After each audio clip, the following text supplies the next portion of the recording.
Assalamualaikum warahmatullahi wabarakatuh, teman-teman Kaseris Manual Tech. Video kali ini kita akan belajar tentang limiter valve atau limiter vakum yang kebanyakan pemilik kijang itu kebingungan dengan fungsi serta positioning alat ini. Nah, di video kali ini kita akan belajar bersama-sama tentang nama, fungsi, kemudian posisinya yang betul seperti apa. Karena di sini kita lihat ada stiker kode part dan arah valvenya ya, karena sistemnya ini juga semacam one way, cuma dia sistemnya pakai pegas di dalam, tidak fix dia satu arah tapi ada momentumnya dia nutup. Nah, nanti kita akan bahas secara fungsi mekanismenya. Kemudian nanti pembahasan yang terakhir tentang maintenance atau perbaikan ketika teman-teman mengalami valve ini bermasalah atau tidak difungsikan. Tidak difungsikan itu artinya apa? Yaitu secara positioning dibalik seperti ini artinya tidak difungsikan. Nah, jadi teman-teman, bagi yang penasaran silahkan simak video ini sampai selesai, jangan di skip karena setiap penjelasan nanti takutnya bikin salah paham kalau di skip. Tapi sebelumnya subscribe dulu channel Kaseris Manual Tech apabila teman-teman menyukai kanal YouTube ini, kemudian tinggalkan komentar apabila ada pertanyaan. Oke teman-teman, jadi kita akan bahas dari yang pertama, yaitu nama dari komponen ini serta fungsinya. Oke, kita mulai dari yang pertama ya teman-teman. Alat ini namanya adalah limiter vakum atau valve katup pembatas ya. Limiter itu pembatas, sedangkan valve itu katup. Jadi fungsi dari katup ini adalah untuk membatasi vakum atau kevakuman pada pangkal manipol, di mana pada bagian manipol ini kevakuman akan terlalu sangat tinggi ketika kita deselerasi atau menutup gas. Semakin tinggi RPM, maka kevakuman akan semakin hilang pada ruang manipol. Kevakuman itu ibarat kalau kita mulut kita itu menyedot minuman. Nah, ketika udara di dalam mulut kita itu tidak ada, maka nyedot minumannya semakin cepat. Ketika mulut kita itu berongga ada udara, maka sedotannya akan melemah. Nah, arti dari kevakuman itu adalah tidak adanya udara di dalam suatu ruangan. Nah, itu namanya vakum. Macam kayak termos air, nah itu perlu namanya ruang hampa agar udara air yang di dalam termos itu tetap panasnya terjaga. Nah, sama halnya di bagian manipol karbu ini. Di bagian manipol intake ini harus ada, bukan harus ada, tapi akan ada momentum kevakuman ketika kita melepas gas atau deselerasi. Jadi ketika kita menginjak gas untuk mengeluarkan tenaga torsi pada mobil, maka terjadi pembakaran, itu kevakuman akan hilang. Semakin tinggi RPM maka kevakuman akan hilang karena terisi oleh campuran udara dan bensin untuk terjadi proses pembakaran. Nah, ketika kita menutup gas, campuran bensin dan udaranya ditutup dan mobil itu mesinnya masih jalan, otomatis pada bagian manipol ini berubah menjadi vakum. Dan vakum itu akan sangat tinggi ketika kita melewati turunan yang panjang dan tidak segera membuka gas. Artinya distribusi pembakaran itu tetap ada, karena pada jalur karbu itu kan tidak hanya satu pintu dari gas saja, tapi ada dari macam-macam jalur. Nah, intinya vakum ini, limiter vakum ini adalah alat untuk membatasi tingkat kevakuman pada manipol agar manipol ini tidak terlalu vakum. Sehingga apa kerugian ketika manipol ini terlalu vakum? Yaitu banyak sekali part-part yang berhulu mengandalkan kevakuman ini untuk menggerakkan vakum atau valve-valve yang lain. Contoh booster rem. Booster rem itu menggunakan bantuan dari kevakuman manipol agar pedalnya enteng. Kemudian juga ada ini delco untuk pergeseran advent delco untuk memajukan timing pengapian. Dan kemudian ada lagi untuk ini adalah trigger emission control agar membuka nutup jalur langsam ini yang diatur oleh emission control yang sudah kita bahas di video sebelumnya. Jadi alat ini digunakan untuk menambah suplai udara agar kevakuman di bagian manipol ini tidak terlalu tinggi. Ketika terlalu tinggi tidak ditambahkan udara bersih, ketika vakumnya ibarat mulut kita itu terlalu kempot, maka part-part lain yang saya sebutkan tadi, misal dari booster rem, kemudian dari ini, kemudian di vakum delco, itu lama-lama akan usia durability partnya mungkin akan terganggu. Nah, belum ada literatur yang secara detail menjelaskan tentang fungsi alat ini, baik itu dari buku pedoman reparasi 7K dan sejenisnya, YouTube yang lain bahkan belum ada yang bahas ini. Tapi secara mekanis pengalaman saya itu kurang lebihnya alat seperti itu. Jadi vakum limiter ini itu untuk dari namanya aja udah limiter vakum, membatasi kevakuman pada manipol untuk memperawet part-part yang berhulu dari manipol ini sendiri. Nah, ini adalah salah satu pengembangan dari seri 7K, karena di manipol untuk yang 5K dan sebelumnya itu belum dilengkapi dengan yang namanya limiter vakum ini. Nah, kebanyakan limiter vakum ini teman-teman itu sudah tidak difungsikan. Nah, ini di dalamnya apa aja?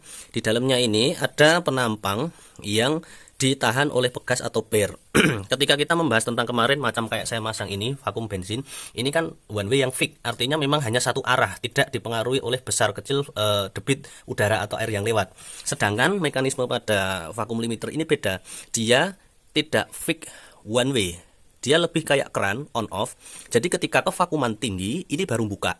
Kemudian ketika kevakuman belum terlalu tinggi, dia masih nutup. Artinya ada timing untuk dia itu membuka dan menutup. Sedangkan kalau kayak one way seperti ini, dia sudah fix satu arah aja. Baik itu mau tekanannya besar atau tekanannya kecil, dia sudah fix. Nah, sedangkan ini fungsinya adalah untuk memasukkan udara bersih dari filter ketika manifold itu memerlukan udara tambahan agar tidak terlalu vakum.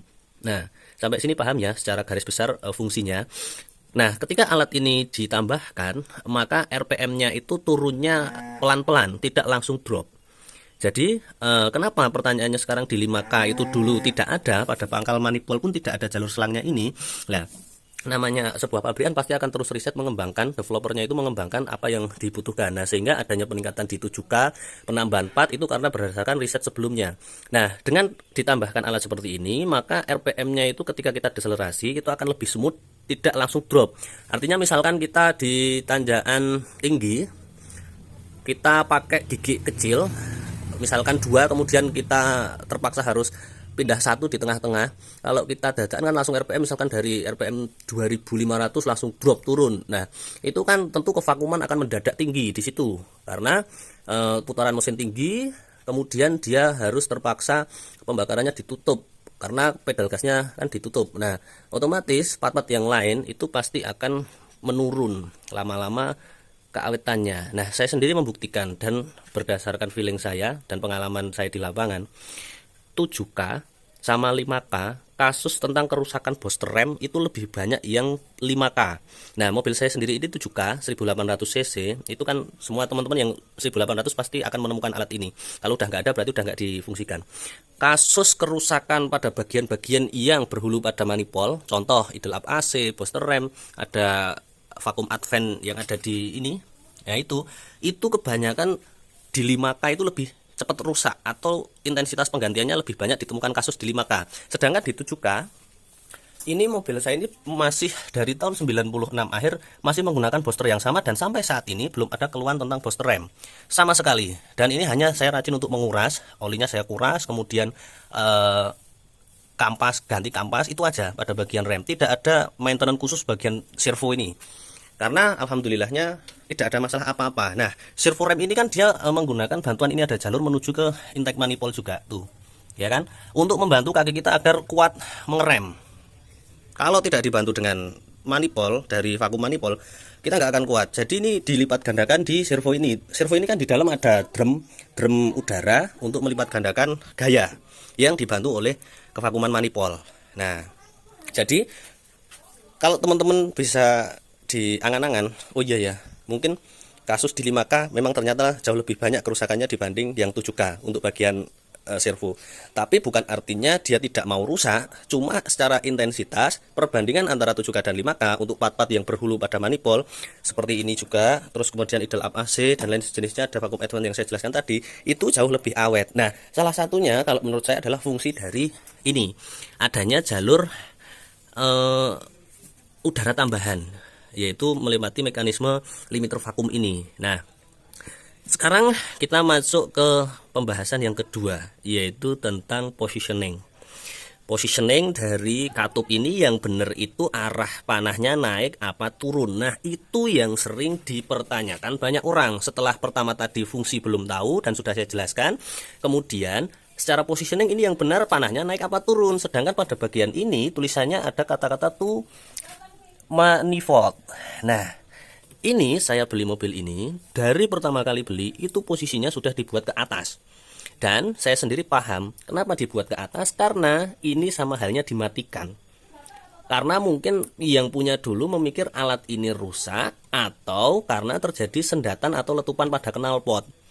Jadi ketika alat ini rusak atau terjadi kerusakan lain pada bagian manifold, kebocoran, ada udara palsu masuk di situ, maka di sana akan terjadi ndut-ndutan atau nginjel-nginjel ketika kita deselerasi atau nutup gas ngerem atau pada turunan. Bahkan pada beberapa kasus terjadi letupan knalpot karena alat ini belum dibalik.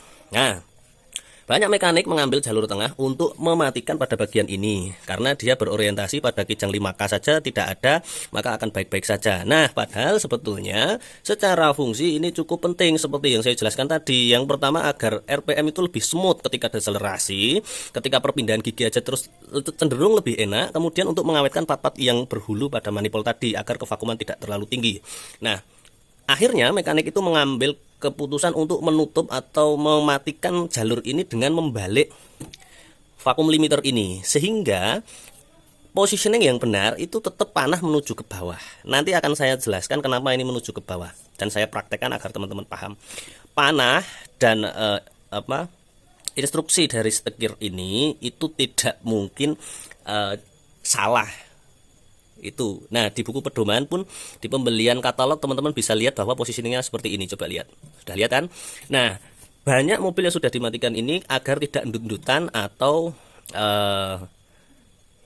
knalpot meletup. Nah, ini yang banyak orang salah paham. Padahal alat ini belum tentu rusak. Ini hitungannya jarang rusak, teman-teman. Nah, kenapa ketika ini dibalik kok endut-endutannya hilang? Nah, ini teman-teman simak baik-baik. Video ini cukup panjang tapi semoga teman-teman bisa menjadi paham. Ketika ini dibalik, artinya jalur yang udara yang prosentasenya besar akan masuk ke manifold ini dibumpet. Nah, sehingga mobil tidak lagi dut-dutan. Karena apa? Sebenarnya penyebab dut-dutan itu adalah bukan ini. Karena bukan ini yang rusak, itu bukan. Karena pada bagian manifold itu sebetulnya punya teman-teman itu kalau posisinya ini dibetulkan ke arah bawah kok malah tambah dut-dutan, itu sebetulnya karena manifold teman-teman itu bocor, tetap ada udara palsu. Baik itu dari packing dari yang dapat knalpot ini ataupun ada keretakan pada bagian packing yang menuju ke blockhead ini. Nah, punya saya, ini saya dapatkan juga sudah dimatikan ini karena diposisikan ke atas. Karena setelah saya teliti, kemarin di video yang saya ganti oli itu, pada bagian manifold saya, di bagian yang dekat blockhead ini, di busi yang paling belakang ini, ada terjadi retakan yang menyebabkan terjadinya udara palsu masuk ke dalam intake manifold. Dan baru ketahuan kemarin, saya dulunya nggak begitu perhatian dengan mobil sendiri, tapi setelah kok banyak pertanyaan di teman-teman di Facebook, saya akhirnya bantu jawab lah, meskipun dari awal secara konsep saya tahu fungsi dan kegunaan alat itu. Nah, ini bocor pada bagian ini, dan setelah saya cek juga pada mobil saya itu pada bagian untuk packing yang ke bawah manifold ini yang dapat knalpot ya, bukan yang ke intake tapi ke yang out, ini bocor. Sehingga ketika ini jalurnya dibetulkan turun ke bawah, maka suplai yang masuk itu terlalu banyak. Karena sekarang ditutup saja dia sudah mendapatkan suplai dari retakan-retakan yang ada tadi, baik dari perpak packing atau dari yang retak tadi yang saya lem tadi. Sehingga suplai udara kevakumannya yang aslinya itu butuhnya sedikit, dia malah terlalu banyak karena ini dibetulkan di arahnya. Nah, sedangkan ini dimatikan kok mobilnya tidak dudutan, ya karena sudah kedapat dari retakan-retakan tadi. Karena kevakuman mesin itu tinggi, nggak bisa kita samakan dengan tarikan mulut kita, teman-teman. Nah, banyak orang yang langsung nyari ini, padahal alat ini teman-teman belum tentu rusak. Nah, cari alat ini juga goib, teman-teman, susah. Ini namanya limiter vakum, kodenya 22241. Ini untuk vakum ya, kijang itu vakum pasti pakai kode depan ini. Nah, yang belakang ini 13010 ini menunjukkan untuk tipe jenisnya vakum apa. Nah, jadi semua vakum itu mau vakum yang kayak ini, ada vakum idle AC atau vakum apa itu pasti pakai kode yang depan ini. Nah, ini namanya limiter vakum. Ini baru barang ori saya dapat di Esai Jalan Magelang di Pasar Keranggan Tugu Jogja. Cari barang ini susah. Kalau saya pun nggak karena rekanan sama toko pasti udah susah nyarinya. Ini di online ada yang jual, harganya nggak ngotak karena mungkin berkaitan dengan stok karena ini termasuk barang lama. Tapi saya mau menjelaskan ke teman-teman, tidak harus kalian beli ini. Kerusakan belum tentu dari ini. Kenapa kok dibalik? Karena manifold teman-teman yang harus lebih diperhatikan. Nah, ini sebetulnya barang ini tidak terus diproduksi zaman dulu, all stock itu enggak. Nah, ini saya dapat stikernya itu ada penerimaan mungkin dari distributor ya, ini ada tanggal 17 Januari 2022. Ini kan ada tulisannya receiving itu kan penerimaan toh. Nah, ini otak-atik saya aja mungkin. Orang kan mikir ini nyarinya susah karena produk lama, dan jarang yang beli, maka toko-toko pada nggak punya, tapi di toko-toko yang besar masih punya. Nah ini baru. Nah kenapa saya beli baru? Bukan artinya ini rusak, tapi karena punya saya itu dari awal beli dia udah pecah. Karena ini banyak orang yang mau bongkar ini, penasaran di dalamnya seperti apa, tapi gagal bongkar karena lemnya sangat kuat. Nah tips triknya gimana bisa bongkar tanpa pecah? Ya caranya adalah direbus baru menggunakan tang atau gegep dan dilambari pakai kain. Di dalam pipanya dimasukin kayu atau obeng agar ada bantalannya, baru dilepas. Tapi harus direbus dulu, karena seperti sistem headlamp pada motor-motor yang mau nambah DRL atau Proji itu harus dipakai dryer pemanas atau apa untuk melepaskan lemnya. Ini kalau manual langsung diputar nggak bisa. Nah itu teman-teman, jadi kerusakan belum tentu pada ini, tapi kebocoran pada ini. Nah ini akan saya buktikan bahwa pada mobil saya itu bocor, tapi entah nanti volume di HP-nya kedengaran apa enggak. Nah ini mesin sudah saya hidupkan, belum terlalu panas, masih olinya belum naik. Ini saya besarkan RPM-nya dulu. Nah, biar suaranya agak halus. Nah, ini saya pakai tisu ya, meskipun nggak terlalu saya hanya membuktikan bahwa terjadi kebocoran pada bagian ini. Saya harus ganti packing ini, baik untuk packing yang manifold, yang atas bawah, yang dapur knalpot ini juga. Ini kalau pakai tangan, itu silir-silir teman-teman. Silir itu apa ya? Ya bahasa Jawanya silir lah. Nah, ini coba kalian lihat ini, pakai tisu ini. Mohon maaf kalau agak ribet ya. Ini posisi stasioner aja, saya angkat gasnya. Tuh lihat tisunya. Ini bukan karena kipas radiator enggak ya, tapi ini aduh agak sulit ya. Saya cuma mau memastikan, kalau enggak punya teman-teman dicek aja pada bagian situ apakah juga bocor atau enggak, karena kalau vakum limiternya dibalik. Tuh, mohon maaf kalau agak repot ya. Kan ada gerakannya tisu tuh, itu ada suaranya aja tuh, kelihatan kalau bocor. Nah ini kalau saya pakai jari ini ada kebocoran angin di sini. Nah pada bagian agak ketutupan sini. Nah itu karena packingnya mungkin rusak, atau mungkin besi knalpotnya di bawahnya itu sudah ompong. Nah dan ini juga ini pecah. Nah ini mengakibatkan kevakuman yang ada di jalur manifold ini ngaco, sehingga banyak udara palsu masuk. Itu udah tak lem, tapi ini nggak mantap, harus dilas aluminium.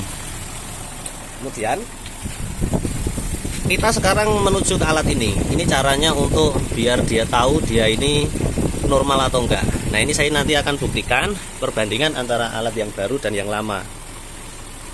Oke, sekarang kita lanjutkan ini. Nah ini ternyata dulu orangnya balik, karena ini ternyata dia patah di lem. Saya malah lagi tahu ini dia disolasi, makanya ini dimatikan. Nah ini teman-teman, ini yang hitam yang atas ya, ini posisi salah, ini posisi dimatikan. Tuh panahnya harusnya ini turun, bukan ke atas. Kalau ini ke atas, saya mau membuktikan aja kalau ini tuh posisinya harusnya yang betul turun, karena kalau di atas ini dia sama aja dimatikan. Karena apa? Yuk kita cek bareng-bareng. Ini sama saya bandingkan sama yang baru ya. Ini belum saya buka. Nih, ingat ya, yang betul ini hitamnya yang bawah. Ini kan warnanya dua warna, ada yang abu-abu, ada yang hitam. Yang betul itu panahnya harus turun seperti ini ya.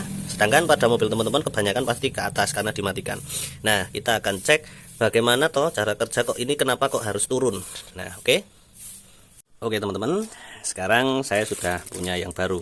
Sambil ngobrol-ngobrol ya, ini harganya mahal teman-teman. Kalau nyarinya susah, di online ada, pada jual di estimasi harga 200, 300, sampai ada yang jual 600.000. Nggak masuk akal, karena memang nggak banyak toko yang stok ini. Tapi saya kemarin tanya sama ownernya toko, ini masih bisa dipesan. Saya itu kemarin di SAE tinggal 1 biji ini. Saya itu udah telepon teman-teman toko dari yang Magelang, Setia Mahkota, Sekawan, sampai Muntilan Sukses, sampai di Jogja itu yang Ratu, itu nggak punya semua. Dia substitusi dikasih vakum yang tangki itu, tapi tidak bisa. Nah ini itu carinya susah tadi teman-teman. Saya lanjutkan ya, maaf potong videonya kan ada tamu. Nah ini saya cari di Facebook, banyak teman-teman yang nawarin second, harganya juga nggak ngutak, 200, 250. Intinya karena barangnya susah. Padahal ternyata setelah saya beli, kalau saya beli kan memang karena ini patah, karena dari awal saya curiga kok ada solasinya. Meskipun saya tadi di depan bilang nggak tahu, tapi awalnya udah curiga dulu kok dibalik itu ternyata ada solasinya. Saya beli aja, mau nggak mau harus beli, karena ini termasuk harus difungsikan, karena kalau nggak difungsikan saya itu nggak mantep. Nah kalau di toko lain disubstitusikan, mau pakai yang one way seperti ini atau PCV seperti ini, itu beda, nggak bisa teman-teman. Jadi teman-teman kalau di online terus nyari ini harganya mahal, terus mau pengen beli yang ini, misalkan ini kan PCV punya mobil-mobil injeksi, ini untuk yang hawa di silinder kop ditutup klep itu ya. Nah itu nggak bisa, dia sistemnya beda, dia pegasnya nggak solid, nggak fleksibel. Ini terlalu fleksibel justru karena dia nggak nahan, sedangkan ini nggak ada bunyi-bunyian karena pernya itu nahan terus nutup. Sedangkan ini kayak yang di bensin itu kemarin dia fix, nggak bisa fleksibel. Jadi ini harganya cuma 15.000, ini harganya 50 ribuan. Jadi teman-teman kalau pengen spekulasi, wah tak beli yang itu aja kan fungsinya mungkin sama, tebak-tebakan nggak bisa, dah nggak usah beli aja. Ini tak singkirkan ya, cuma untuk tambahan pengetahuan kalian, biar kalau mau ngirit tapi sama aja nggak bisa dipasang, buang aja, tetap harus dengan part yang sama.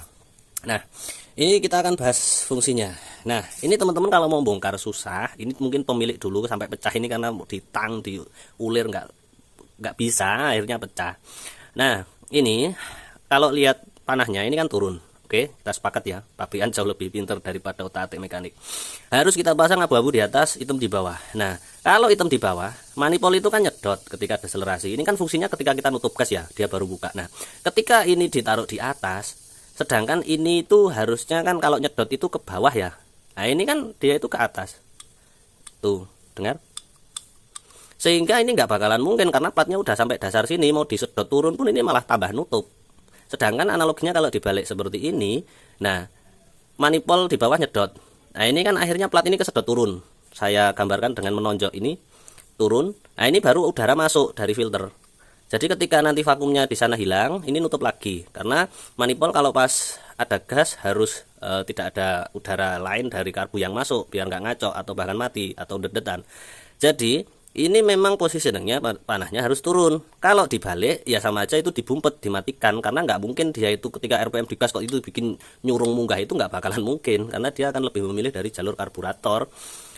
Nah intinya ini jalurnya itu nyedot, jadi mau nggak mau ini harus seperti ini angin dari filter kesedot maka dia akan nutup. Nah kalau kita mau cek manual, ini disedot pakai mulut untuk ini saya masih normal nggak ya, ini mulut kalian nggak bakalan kuat. Jangan samakan mulut kalian dengan manipul, kekuatan sedotannya beda. Jadi cara ngeceknya yaitu kalau nggak direbus dibuka ya, ini ditekan pakai ini. Kalau masih agak terasa berat, itu justru yang betul seperti itu. Nah ini masih agak terasa berat, ada bunyinya. Nah di sini tuh ada platnya, plat penutupnya, dan di sini ada pegasnya. Nah sampai sini dan ada sil-silnya. Ini masih normal sebetulnya, nggak perlu dibongkar dulu. Tapi berhubung patah ini nanti saya akan pakai lem kapal, saya perbaiki lagi, masih bisa dipakai. Ini masih cukup rigid, kuat, nggak terlalu letoy. Kalau teman-teman disedot pakai mulut kok malah sudah buka, berarti itu malah sudah rusak, pirnya udah lemah. Atau kalau disedot kok di sini masih ada angin yang kesedot, itu sudah rusak. Harusnya bumpet, pakai mulut ini justru bumpet, nggak kuat. Nah ini yang baru pun dirasain, ini sama aja. Jadi kekuatannya ini untuk membandingkan, teman-teman nggak usah punya yang baru kayak punya saya, lihat video ini aja. Ini masih agak terlalu berat dan ini sama. Artinya ini juga aslinya masih normal. Tapi kalau mau kurang mantep, lihat ini, dalamannya seperti ini ya. Direbus baru dibongkar. Nah ini saya nggak perlu rebus, videonya terlalu panjang. Ini saya buktikan ini aja, teman-teman jadi tahu kok ini masih agak berat. Nah kalau letoy ini enteng, justru malah disedot pakai mulut. Coba kalau bocor udara justru malah sudah rusak, pirnya udah lemah, nggak kuat nahan. Oke ya. Jadi teman-teman harus nggak gegabah beli ini, nggak gegabah bongkar ini. Yang menyebabkan mobil teman-teman kalau ini dibalikin jalur normal seperti ini turun kok ndut-ndutan, kok knalpot jeblok-jeblok, itu karena manipul kalian itu berarti retak atau packingnya bocor, bukan karena ini. Kenapa dibalik kok dia nggak ginjel lagi meskipun manipul kalian bocor? Ya karena dia vakumnya udah memperoleh, dia ngisepnya bocor lewat mulutnya manipul, lewat retakan-retakan itu tadi. Dia udah mendapat suplai udara yang cukup untuk untuk membatasi kevakuman tadi kan. Kalau orang mulut kita itu terlalu vakum, dia otomatis dalam mulut itu akan mencari lubang sekecil apapun untuk mendapatkan mengisap udara ya, bayangannya gitu. Lah sama manipul itu kalau ini ditambah dibenerin gini, karena tadi udah kebantu bocor, udaranya yang masuk kan tambah banyak, nggak sesuai dengan volume yang dibutuhkan. Nah ini saya akan buktikan lagi. Ini pakai yang baru, yang lama kita singkirkan karena ini patah ya. Kita buktikan dibalik sesuai dengan jalurnya. Ini untuk mengetahui manipul teman-teman itu rapat atau enggak. Kita lihat dari suara isapannya ini. Oke, kita pasang dulu di selangnya. Nah ini ya teman-teman, jalurnya dari manipul. Ini kalau dihidupin mesin posisi masih melongo gini nggak bakalan hidup karena udaranya ngaco. Ini saya cuma ngasih tahu yang bener-bener awam. Jadi kalau masih bolong seperti ini dilepas, jangan dihidupin, pasang dulu baru dihidupin. Nah kita lihat panahnya turun ke bawah ya, sesuai dengan katalog dan arah ininya. Ini kalau di aduh lepas ini kalau dicoba di mobil, posisi mobil saya manifold masih bocor. Bentar ya teman-teman. Manifold saya masih bocor, saya normalin seperti ini. Saya normalin turun seperti ini, pasti dut-dutan juga. Kadang bahkan knalpot meledak. Oke, ini yang betul udah seperti ini ya. Panah turun ke bawah. Nah, ini kita hidupkan. Pasti hidup. Cuma kalau di setel di mobil, ini nggak usah dipasang yang atas buat membuktikan. Ini pasti dut-dutan, saya udah coba kemarin. Bentar, saya starter.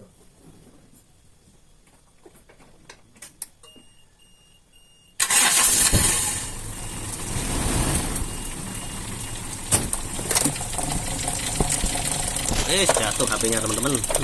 Gak apa-apa ya. Dinikmati aja videonya. Oke, sekarang kita lihat. Ini dia kan masih posisi nutup ya, karena belum ada sedotan. Sedot kevakumannya di manifold nggak terlalu tinggi. Nah, ketika saya gas gede kemudian saya lepas, ini baru bekerja. Tapi kalau bocor suaranya jelek banget, bebek gitu tuh. Nah, bentar saya lepas aja dari tripod. Ini suaranya kalau jelek, samber, ber gitu. Ini menunjukkan kalau udara di dalam ini nggak kempel, nggak, yang di manifold itu udah ada kebocoran tuh, lihat. Nah, ini sedotannya jelek, nggak solid. Kalau rapat manifoldnya, ini perlahan-lahan, serut gitu. Nah, ini kan suaranya jelek. Kelihatan nggak suaranya? Ini saya mau tutup pakai tangan gini, nggak bisa karena megang kamera ya. Sendirian. Jadi ini kalau posisi stasioner dia nggak nyedot. Dia nyedot itu ketika vakumnya tinggi. Vakum tinggi itu ketika saya lepas gas ini loh teman-teman. Nah, ketika saya lepas, nah itu udah sember, gitu. Ini berarti nandakan kalau di daerah sini itu bocor. Suaranya jelek, sedotannya dia ngaco, nggak langsam sedotannya. Nah itu. Jadi kalau ini saya tutup pakai jari, ini saya seperti ini, dia nggak sember. Karena sama aja dimatiin, sedangkan harusnya ini nggak terlalu nyedot pakai tangan nih. Agak saya buka sedikit, suaranya kelihatan kan, jelek kan? Berarti platnya di sini itu dia nggak solid, nggak langsung perlahan serut gitu, karena ada kebocoran di situ. Nah, jadi ini kalau dibalik normal, mobil temen dudutan kalau yang di bagian manifold belum dibenerin, dirapetin lagi, baik itu retakan atau packingnya yang sudah rusak. Oke, jadi seperti itu ya teman-teman. Videonya mungkin sudah terlalu panjang. Intinya kalau kalian packing atau bagian manifoldnya belum rapat, ini dimatiin aja nggak apa-apa. Cuma ya itu tadi, jangka panjang mungkin pada bagian part-part lain yang berhulu di sini itu akan jauh lebih berkurang umurnya. Kalau benar-benar yang rusak ininya, teman-teman bisa kok buka terus spare-nya itu dimegarke lagi, nggak perlu melulu harus beli baru ya. Jadi intinya yang betul tetap seperti ini, turun. Tapi kenapa kok tetap ginjal, berarti punya manifold teman-teman bocor. Sekian teman-teman video kali ini. Ada sanggahan, kritikan, opini lain silahkan sampaikan. Saya orangnya terbuka, kita sama-sama belajar. Oke, terima kasih sudah menonton, semoga bermanfaat, semoga menjadi materi pembelajaran yang cukup membantu teman-teman semua. Sekian, wassalamualaikum warahmatullahi wabarakatuh.